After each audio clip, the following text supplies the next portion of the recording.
29 তাৰিখে 29 ডিচেম্বৰত ভাৰতৰ গৃহমন্ত্ৰী অমিত শ্বাহ ডাঙৰীয়া গুৱাহাটীলৈ আহিব। গুৱাহাটীত তেখেতে পুলিচ আয়ুক্তৰ নতুন কাৰ্যালয় উদ্বোধন কৰিব।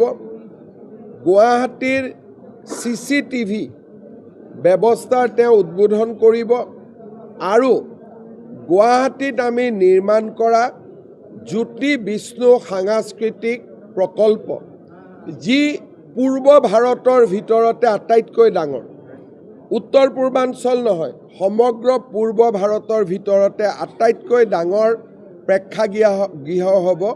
5,000 লোকে বহি অনুষ্ঠান চাব পাৰিব। এই প্ৰেক্ষাগৃহটোৰ তেখেত শুভ উদ্বোধন কৰিব আৰু সিদিনাখনেই তেখেতে বৰদোৱালৈ গৈ মহাপুৰুষ শ্ৰীমন্ত শংকৰদেৱৰ জন্মভূমিত আমি নিৰ্মাণ কৰা জন্মভূমি প্ৰকল্পও তেখেতে উদ্বোধন কৰিব। অৰ্থাৎ 20 আৰু 29 তাৰিখ দুজন আমাৰ নেতা অসমলৈ আহিব, প্ৰধানমন্ত্ৰী, গৃহমন্ত্ৰী। 29 তাৰিখে 29 ডিচেম্বৰত ভাৰতৰ গৃহমন্ত্ৰী অমিত শ্বাহ ডাঙৰীয়া গুৱাহাটীলৈ আহিব। গুৱাহাটীত তেখেতে পুলিচ আয়ুক্তৰ নতুন কাৰ্যালয় উদ্বোধন কৰিব। গুৱাহাটীৰ CCTV ব্যৱস্থাৰ তেওঁ উদ্বোধন কৰিব আৰু গুৱাহাটীত আমি নিৰ্মাণ কৰা জ্যোতি বিষ্ণু সাংস্কৃতিক প্ৰকল্প, যি পূৰ্ব ভাৰতৰ ভিতৰতে আটাইতকৈ ডাঙৰ, উত্তৰ পূৰ্বাঞ্চল নহয়, সমগ্ৰ পূৰ্ব ভাৰতৰ ভিতৰতে আটাইতকৈ ডাঙৰ প্ৰেক্ষাগৃহ হ'ব। 5,000 লোকে বহি অনুষ্ঠান চাব পাৰিব। এই প্ৰেক্ষাগৃহটোৰ তেখেত শুভ উদ্বোধন কৰিব আৰু সিদিনাখনেই তেখেতে বৰদোৱালৈ গৈ মহাপুৰুষ শ্ৰীমন্ত শংকৰদেৱৰ জন্মভূমিত আমি নিৰ্মাণ কৰা জন্মভূমি প্ৰকল্পও তেখেতে উদ্বোধন কৰিব।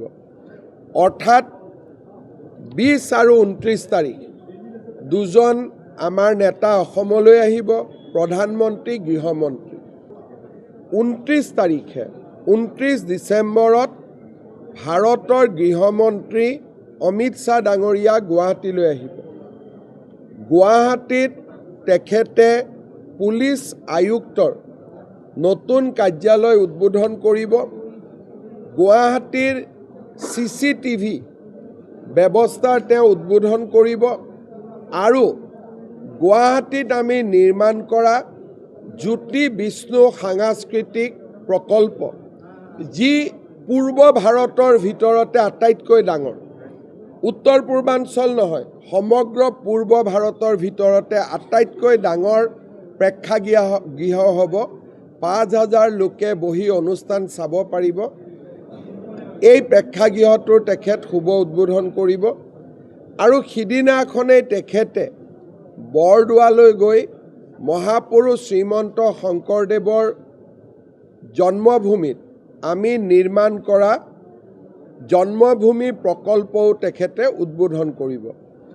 অৰ্থাৎ 20 আৰু 29 তাৰিখ দুজন আমাৰ নেতা অসমলৈ আহিব, প্ৰধানমন্ত্ৰী, গৃহমন্ত্ৰী।